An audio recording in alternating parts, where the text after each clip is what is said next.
চট্টগ্রাম চুক্তি যথাযথ পূর্ণাঙ্গ বাস্তবায়ন করতে হবে। এই লক্ষ্যে সময়সূচি রোডম্যাপ ঘোষণা করতে হবে।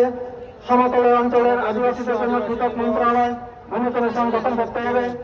আদিবাসীদের সম্পর্কে বিকৃত খণ্ডিত এবং মিথ্যা তথ্য প্রচারিত সকল গণমাধ্যম মিডিয়া বা প্রতিষ্ঠান বন্ধ করে দিতে হবে। আদিবাসীদের উপর সকল নিপীড়ন নির্যাতন বন্ধ করা সহ সকল মিথ্যা মামলা অবিলম্বে প্রত্যাহার করতে হবে। জাতিসংঘ সাধারণ পরিষদের 2007 সালে গৃহীত আদিবাসী বিষয়ক ঘোষণাপত্র ILO 169 এবং কনভেনশনের অনুমোদন এবং ILO কনভেনশন 107 বাস্তবায়ন করতে হবে এবং রাষ্ট্রীয়ভাবে আন্তর্জাতিক আদিবাসী দিবস পালন করতে হবে। এই 7টি দাবি নিয়ে বাংলাদেশ আদিবাসী ফোরাম এবারে আন্তর্জাতিক আদিবাসী দিবস আমরা পালন করতে যাচ্ছি সারা বাংলাদেশে। তো আমাদের আসলে এখন খুব ক্রান্তিকালে আমরা এসে গেছি।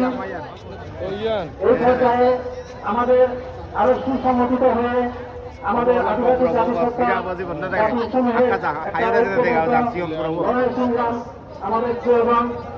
তা না হলে আমরা মনে করি আমাদের অধিকার বর্তমান সরকার বলেন আগামী দিনে যে সরকার আসবে আমরা মনে করি আমাদের অধিকার তারা এমনি দিবে না।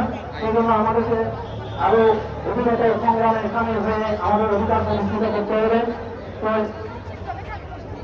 বিগত বছরে আমরা ছাত্ররা যেভাবে বৈষম্যের